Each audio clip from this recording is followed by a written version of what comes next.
forecast first. All right, let's get a check-in with meteorologist Chris Ramirez, who's been tracking all of these weather patterns. And Chris, what can you tell us? Yes, Jeremiah, of course, the main important key takeaways for the next several hours is to prepare now for some very cold weather for us here across the valley. This is we don't see this quite often. We are expecting that rain, that drizzle to start changing to a wintry mix starting early this evening around 8 or 9 o'clock. And then that's going to cause a very dangerous road hazard if anybody does plan to travel anywhere. We can expect those wind chills to feel like 10 to 15 degrees heading into tomorrow morning as we go into the start of our work week. But here's a live look out at South Texas College. We're seeing those wet roadways in and across the area with those light rain showers. This is all going to remain wet until well into the overnight hours, and some of those local surfaces are going to be freezing over as we head into tomorrow morning. Currently right now 39 in Brownsville, McAllen 38, Weslaco 36, Edinburgh 37 degrees.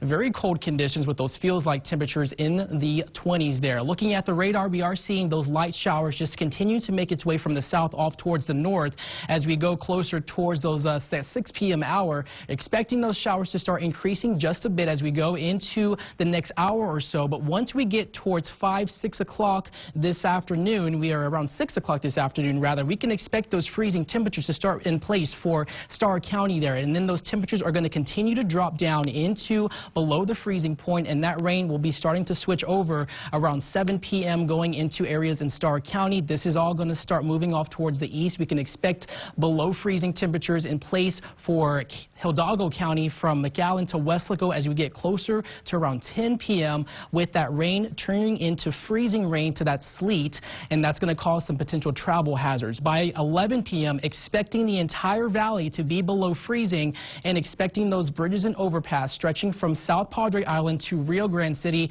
to be very hazardous, because we are going to start seeing those surfaces start freezing over as we head well into the morning hours. Temperatures are going to keep falling into the upper 20s going into 3 o'clock in the morning, expecting those rain chances and that rainy precipitation to start ending by 2. However, those temps becoming much colder into the mid-20s. This is going to cause a flash freeze of conditions as we head into tomorrow morning. So those roads, overpasses, surfaces, sidewalks are going to remain fairly frozen well into the overnight hours. We are expected to remain below freezing for several hours, at least until noon tomorrow. That's when those winter weather alerts do expire for the most part. As we head into looking at that future wind chill, this is going to be life-threatening wind chill for us here across the valley, something that we don't see. Expecting those feels like temps to range between 10 degrees and 15 degrees. So that wind chill is going to remain rather cold for tomorrow, expecting it to feel like 10 degrees in Raymondville, 12 degrees in Edinburgh by tomorrow morning around 8 p.m. or actually 8 a.m. and then eventually getting above freezing as we head into tomorrow. But those conditions remaining cold. Across the state of Texas, snowy conditions from West Texas all the way to North Texas. We're seeing that rainy drizzle start switching over to freezing rain to precipitation, that wintry mix in and around the Corpus Christi area. So we are seeing those impacts of that winter storm that's currently moving through the south central U.S. Right now, 3 degrees in Amarillo, 6 degrees in Lubbock, 9 degrees in San Angelo, in the 30s up along the Texas coast. As we look at the future rain freezing precipitation for the entire state of Texas, expecting freezing rain ice accumulations from Brownsville up along the Texas coast, stretching to San Antonio in and around the Houston area as we go into the next 24 to 48 hours. As we look at the bigger picture here, we have that low pressure system, that blast of colder air moving through the south central U.S. That's going to bring those drop in temperatures for today and then clearing out into tomorrow as we head into the middle of this week. Another cold front on the way, not as cold as this one that we're currently seeing, but we could see some more rain chances going into Wednesday as we head into Thursday there, with those temperatures remaining rather cold in those overnight hours. Expecting it to be very cold, so definitely take the necessary precautions, cover up, dress in layers, wear those gloves, those boots, those hats to protect yourself if you are planning to spend some time outdoors.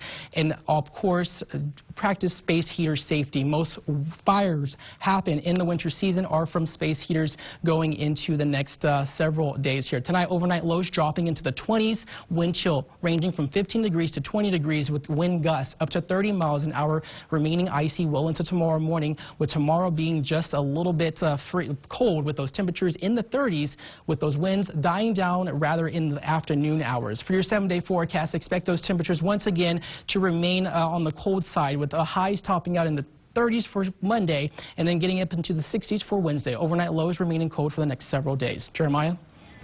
All right, thanks, Chris.